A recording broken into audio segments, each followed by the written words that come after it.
Is it permissible to combine Dhuhr and Asr or Maghrib and Isha after coming back home from a journey? Or must we only combine while traveling? First of all, Jam' or combining or joining the prayers is not restricted to traveling. It is permissible to do whenever there is a real, genuine need for it. So, while traveling, it's a concession from Allah. It's a gift from Allah Azza wa Jal. You can do that all the time. And by traveling, we mean that you are traveling from from destination A, which is your hometown, to elsewhere. So as long as you've left the borders of your town and you're traveling elsewhere, you can shorten and combine until you return. What Sumaya is asking about is that we have two types of joining the prayers. Either to make the latter prayer earlier, or to postpone the first prayer and pray it later. So we have a set of Dhuhr and Asr. This is one set, I can combine. And then I have Maghrib and Isha, and this is a second set I can combine. Fajr cannot be combined with anything. Can I combine Asr and Maghrib? No. These are two different sets.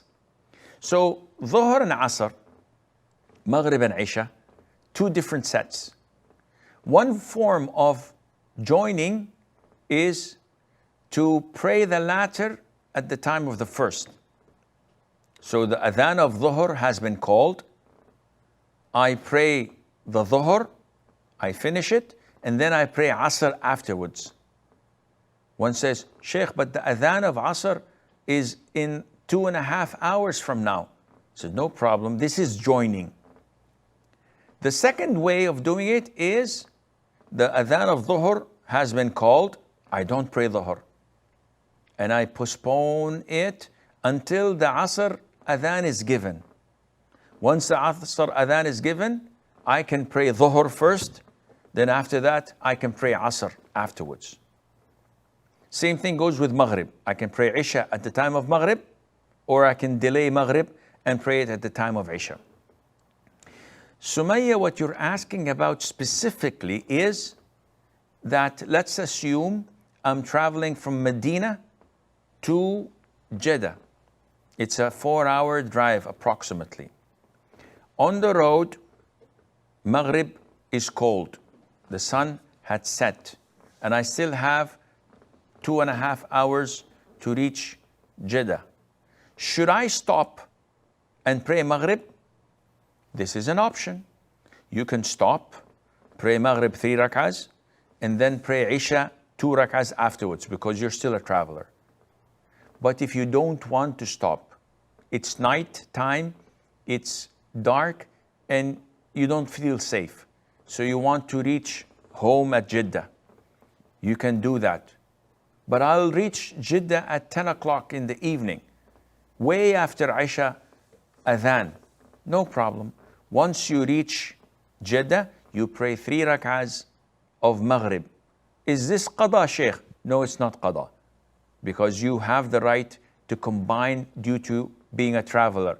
But Sheikh, now I'm not a traveler, I've reached home. Yes, you've reached home, but you still have the option of praying Maghrib because while you were traveling, you opt for the option of delaying Maghrib with Isha. And this is totally fine and legitimate.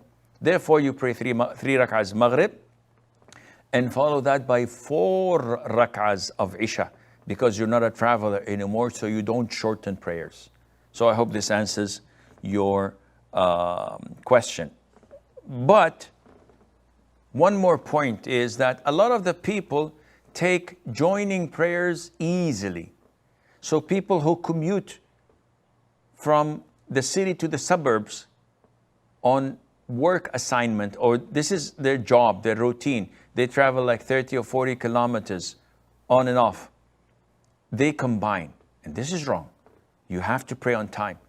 You don't have the permission to combine because you're not a traveler and there's no hardship. What is meant by hardship? I could be residing in my own hometown, but I have a placement test or an exam that happens once a year. And I'll go into the exam at 11 o'clock a.m. before Dhuhr and won't be allowed out until 4 o'clock, which is after Asr Adhan. So what to do? They will not allow me to pray. In this case, you have the excuse to delay Dhuhr and pray it with the Asr. Likewise, someone who's a doctor, who's a surgeon, or a patient undergoing surgery, and he will miss one salat due to his surgery, he can combine. There's no problem in that. But to do it frequently and every single day, this is not permissible.